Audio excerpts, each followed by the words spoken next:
Hey, so we're going to take a look at the UUP. This is the dollar bullish chart, and this is the chart that I think is the most interesting setup going into Q2 of 2023. Here on the weekly, we can see that there was a gigantic run up in the dollar from the middle of 2021 until what appears to be potentially a peak in October of 2022. We did get essentially a waterfall sell off down to the bottom here, and it looks like around the end of January 2023, things really started to turn around. Let's take a look at the daily chart. The daily chart really reflects this move that we see on the weekly where we have that move up and then move back down. Now we look and it potentially could be a basing here with a higher low and potentially a higher high on the daily. Looking at the daily sentiment indicator, one of the things that's most interesting to me is that it's down at 42% for the bullishness on the daily. Generally, this indicator can't go below 40% and it really can't go above like 60%. So when you get down around the 40% level, that gives you an indication that there could be a major reversal in sentiment inside of this ticker. And right now it's quite bearish, so we'd expect potentially a bullish move. As well as even here on the weekly, we can see the bearish and bullish sentiment on the weekly.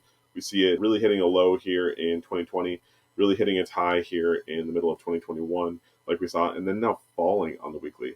It's fallen all the way down to most recently as 42.4%. It has moved up in the past week to 43.5.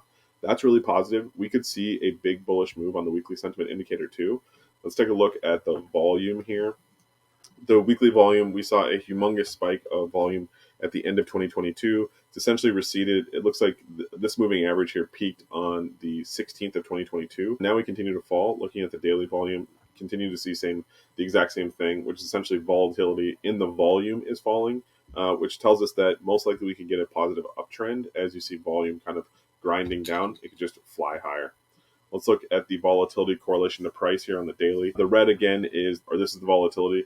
We can see that the volatility looks like it's about to round over as it generally does, where it will rise up, round, and then fall back down to its level.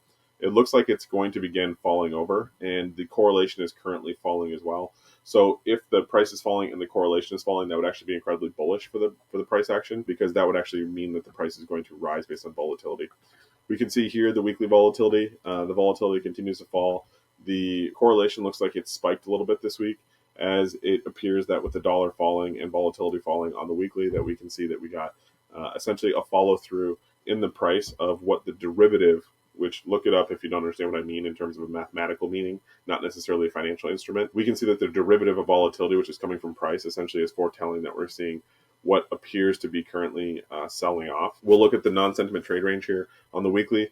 Incredibly narrow range. We can see volatility is getting much tighter as it's falling. The price is getting much closer to the bottom of its range than it is to the top of its range, but the top is only at $29 and the bottom is at $27.14. We'll watch for those levels, see what happens.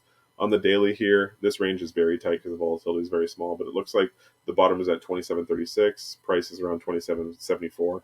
That's actually quite a bit of falling in the dollar if we were going to fall all the way to the bottom, but we do see ourselves closer to the bottom of the range than we do to the top. We were up at the top of the range here in February, early March, and then we've fallen back down.